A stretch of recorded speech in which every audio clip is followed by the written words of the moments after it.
Hey guys, welcome back to my YouTube channel. My name is Dorian and today I'm going to be talking about what you should do if you did bad on your last SAT. So at the time that I'm filming this right now, I know that the December 2025 SATs just took place and some people may not have been as satisfied with their performance, which is totally fine. So I just wanted to make this video to give you guys some tips as somebody who finished the SAT after a long, grueling process. So for context, if you didn't know, I took my first SAT in the August of my junior year, so at the very start, and I just checked and I got a 1510. But then over time, I did it 2 more times, and then now I have a score of 1590.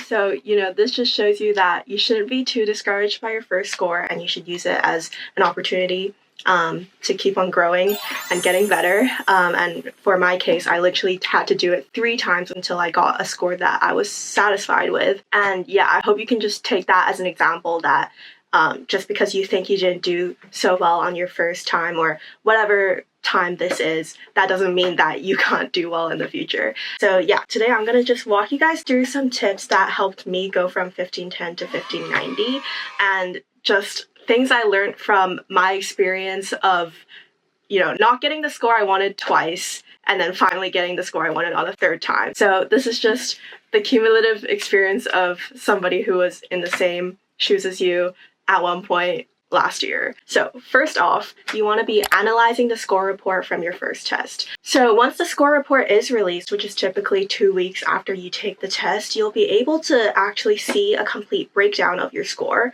So I'm on my laptop here and you can see what mine was. So when I got my first test back with the 1510, I had a 730 on reading and writing and a 780 on English. But then if you scroll down a bit, you can see exactly which skills you're lacking in, separated by both English and maths. And using this breakdown, you can kind of analyze which skills you're weaker at and which ones need more work. So as you can see here, each skill has different bands, I guess you could say.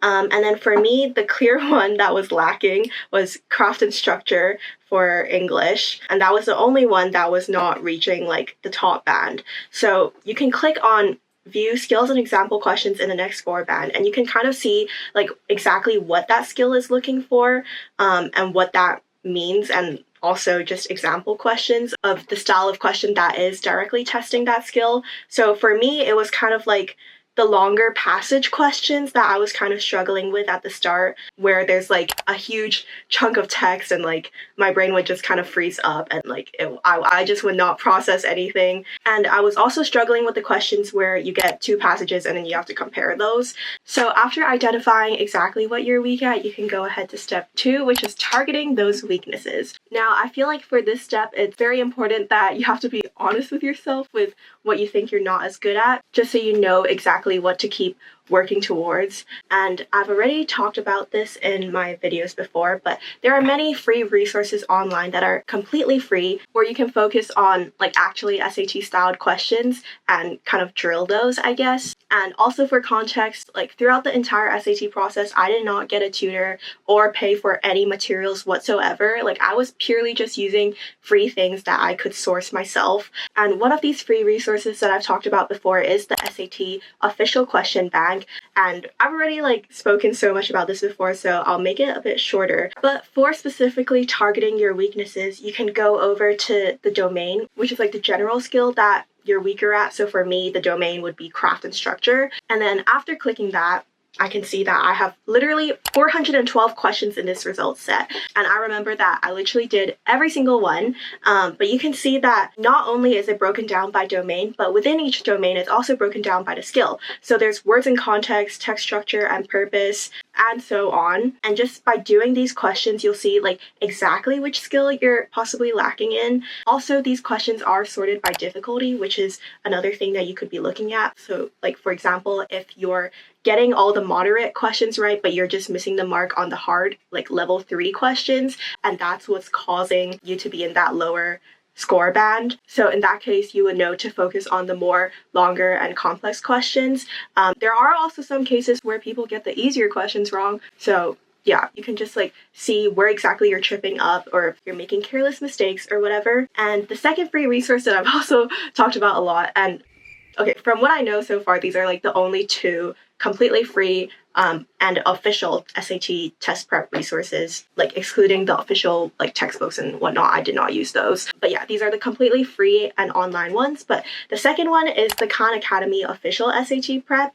So the nice thing about the Khan Academy website is that for each of those mini skills, they actually do have tutorial videos for both English and maths, specifically like walking you through a question of like that very specific skill type. And they also categorize these videos by difficulty as well. So again, based on the question bank, you can kind of work on those in Khan Academy itself. Also, these videos are super short, like only less than 5 minutes. So yeah, it's not like an extremely taxing thing to do or anything. The other thing is that within Khan Academy, the practice questions also vary by difficulty. So they have foundations, medium, and advanced for every single skill within the test. So for this, I really do recommend starting off with the foundations, and you can just kind of skip through it or do the little quiz that Khan Academy has, but make sure that you do start with the foundations or like the first level first, because I feel like as you're gradually increasing in the levels, you're realizing how like an increase in levels builds on the difficulty from the previous level. And I feel like through that, step-by-step up process, you're kind of improving that skill altogether for yourself. And I feel like that's something that Khan Academy has that's a bit better than the question bank, since it's more interactive and it does give you feedback on your answers and everything. And I feel like other than these SAT specific testing question websites, I think another thing you can do to target areas is just being more aware of like those kinds of topics in your daily reading. And through that, I feel like you can actually practice it through your everyday life, not just when you sit down and do those SAT styled questions. So for example, what I'm talking about is just like reading articles of like whatever you like, or like reading books for school. Even though they're not SAT specific, I feel like just asking yourself those SAT styled questions while reading or analyzing any sort of thing, I feel like it does help you like continuously exercise that part of the brain. And if you don't know what I'm talking about, I mean, like, for example, if a skill that you're struggling with has to do with the multiple choice where you have to click the overall meaning of the text, then when you're reading just like casual nonfiction articles or whatever other websites that you have to go on for school, you can just think about that at the back of your head, like what exactly is the author intending here? And what is the overall meaning of the text and so on. Like these are all the SAT styled questions that they do ask about singular pieces of like passages, but testing it with like a big text just in your everyday life, as I said, I feel like it just continues to build on that skill. Another example is in school when you do literary or poetry analysis, there are always similar questions on like fictional works that do pop up in the official SAT where you have to like analyze a line of a poem or like a word within a play or a book or novel or whatever. So then you can do the same thing and ask yourself these SAT styled questions while doing these in class, just to like continuously rehash that in your brain. So for my example, since the thing that I was struggling the most was craft and structure, you can kind of see exactly what they're looking for. So here it says that the skills for achieving the top grade band for craft and structure include determining the most logical and precise high utility academic word or phrase in a highly complex context and when the focal words or phrases are encountered frequently in text at the early college level. So obviously they're making it sound like way more complicated than it actually is, but it basically just means like finding the meaning of words in text. So if I were to apply that to daily articles or whatever that I'm reading, then I would just kind of like work on analyzing the words or like the most important phrases within a text, which is just basically what they're asking.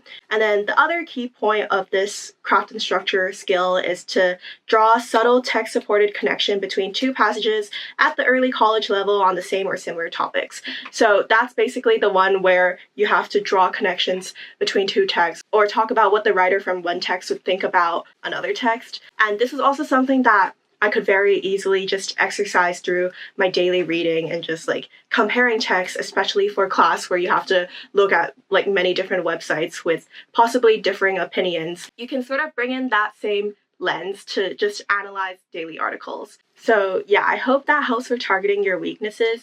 I feel like with the nature of the SAT, it's kind of become a thing where everybody is training like just specifically for the SAT and that kind of stuff, which is obviously fair because like, you know, at the end of the day, that's how you can maximize your learnings for what you're studying for or like the exam that you're studying for. But like at the same time, I feel like it kind of takes away from what the actual SAT is purposed for, which is not just to be able to do SAT styled questions, but to bring that skill into your real life, which is more so what they're trying to test.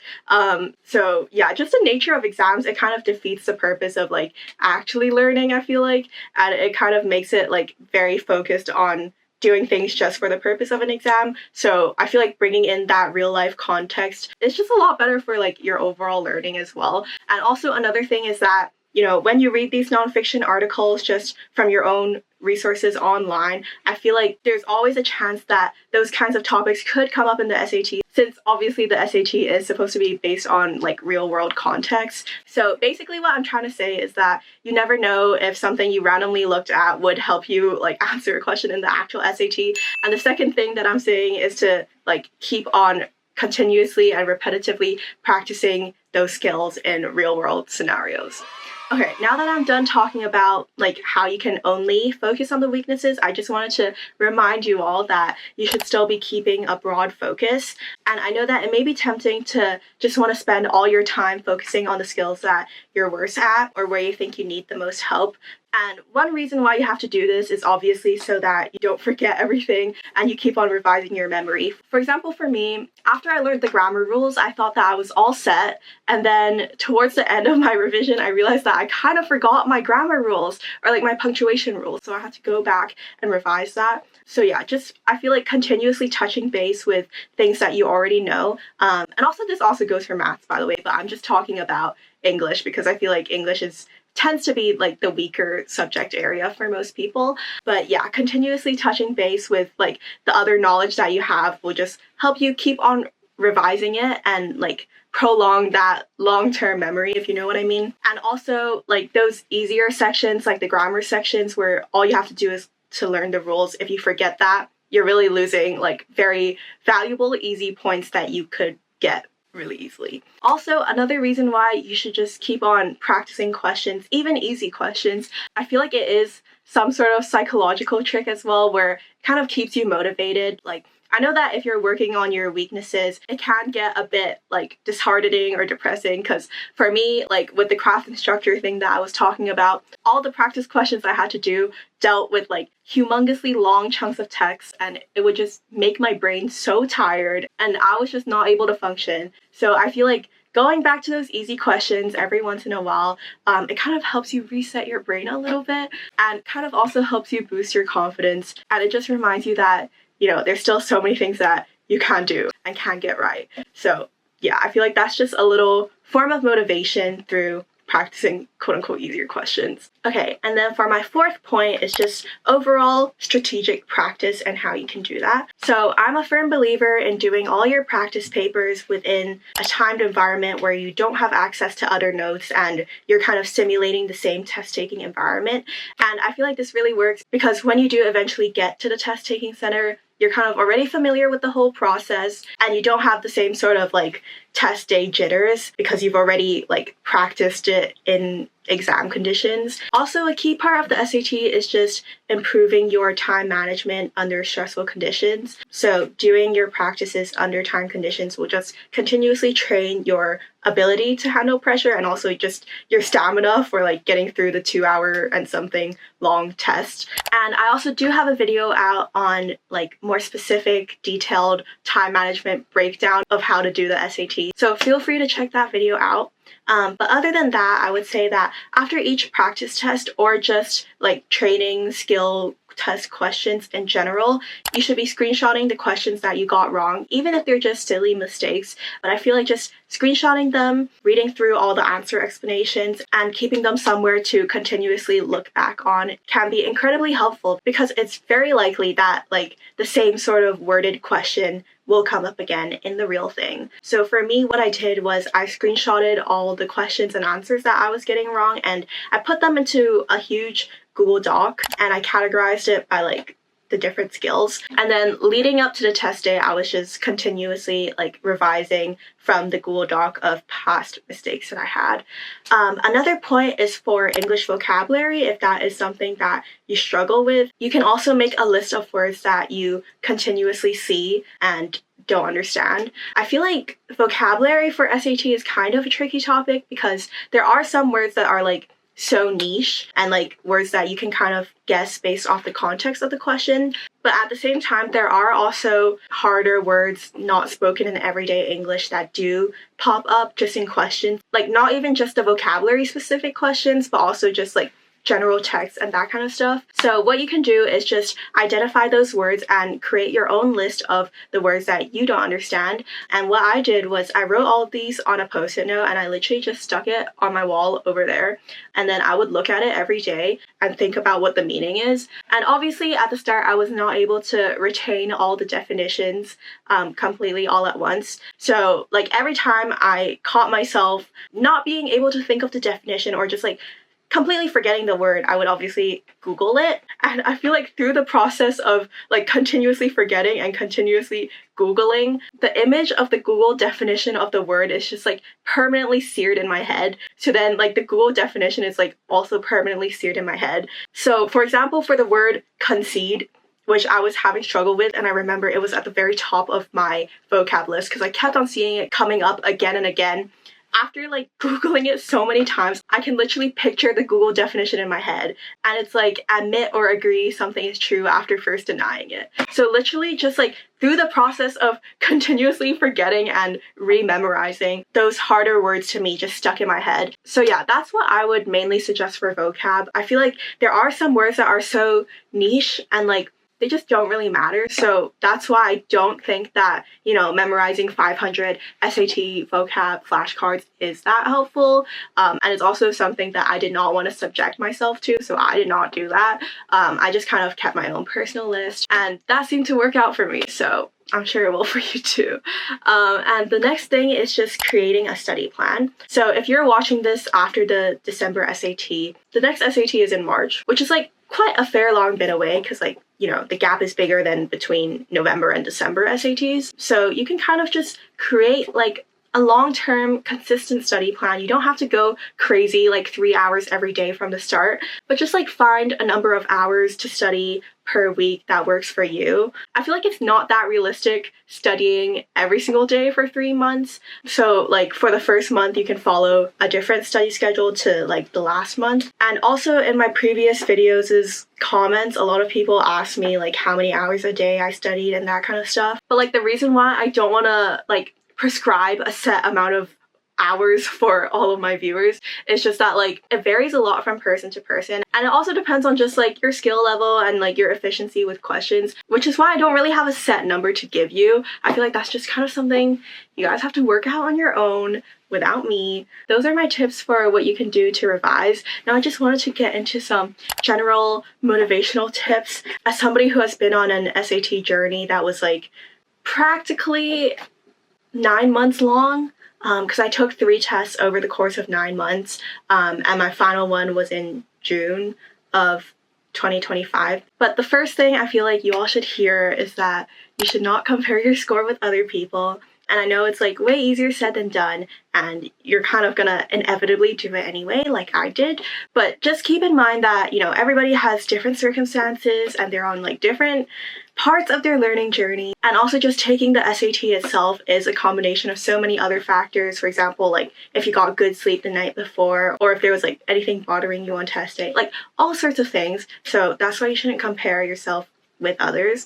Also, another thing is that the SAT rewards hard work and consistency. So just know that like putting in that consistent effort and doing all the practice questions that you can to the best of your ability, you will eventually get the score that you want. Like it's not based off of IQ or anything like that. So yeah, I feel like just through constant practice, you'll eventually be able to, you know, reach the level that you want to be at. And also just like from my personal experience, when I got my 1510 on my first one, I was extremely discouraged at the start because I do remember spending that summer studying a lot for it. But just like after reflecting on the process and thinking about why I got that score when, you know, my practice scores were better than the real ones, it helped me see which areas I had to focus on and like why I was not handling stress well in a timed environment, and all sorts of things like that. And also, just from my personal experience as well, when I got my 1510, it said that I was in the 79th percentile of test takers in my city. And if you don't know, where I'm from in Hong Kong, it's like an extremely competitive city with like lots of talented high schoolers and everything. And, you know, seeing that like 21% of my city did better than me, that hurt my ego. I'm not gonna lie, but yeah, you just kind of have to move past that and just remember that the SAT is a combination of so many other factors, and all you can do is just put in all your hard work for the next SAT to come. And yeah, that also ties into just having a growth mindset and not viewing like a single setback as a complete failure, because it's really not. Like, it's just a one-time SAT of like a 2 hour something long test, and you have so many opportunities in the future to retake it, so it's really not the end all be all, and yeah, it's just something that can show you what you can work on and teach you how to improve as, you know, an English reader, a mathematician, and a test taker as well. Also, the other thing is just to keep rewarding your small wins. Like if you were able to finish a section or you were able to go through something without getting anything wrong for a section that you were struggling with, like all these like smaller scale victories, I feel like those are all worth celebrating. So yeah, look at them all positively and like see them as, you know, stepping stones to your successful next score. And lastly, I feel like just remember the bigger picture. Like, you're probably working so hard on the SAT because you want to go to a good college in the US. But just remember that, you know, with the admissions process, there's so many other components to your application, like your extracurriculars, your school grades, your awards, your essays, and just like all sorts of stuff. So yeah, again, don't see your SAT score as the end all be all. Don't let that like deter you from applying to your dream schools or anything like that. Also, just something I learned as a senior going through the college application process right now and like reading through a bunch of stuff about how admissions officers look at your profile and whatever. The test score really just makes up just a singular part of your application. Most of the times it's also considered with, you know, the rest of your school grades and your report cards, your GPA, whatever. So yeah, again, there's like so many other things to prove your ability to work hard and also your academic level. And just remember that like there isn't actually a cutoff for SAT. Like there's people with low SATs that get into amazing universities, and yeah, like nobody is saying that if you have below a certain score, you're not allowed to apply to X university. Like that's just not a thing. So I feel like just keep those things in mind, and you can look at me as an example of somebody who went through like 9 months of pain trying to revise for the SAT and finally be able to make it out the other side. And look how much happier I look being able to talk about the SAT and not actually have to do it. So yeah, with that being said, I'm wishing you guys all lots of luck on studying for your next SAT, or if you're waiting to receive your score or anything like that. My good luck wishes to all of you. Also, I do have an SAT tips playlist on my channel if you're curious, where there's like videos on specific English and maths tips or like time management tips, as I said. Also my SAT vlog, just like random other things that are SAT tips related that you can go check out and could be helpful. And yeah, if you have any other questions, you can feel free to leave them in the comments down below, and make sure to subscribe to my channel, leave a like on this video, and turn on post notifications, and I will see you guys in the next video. Bye!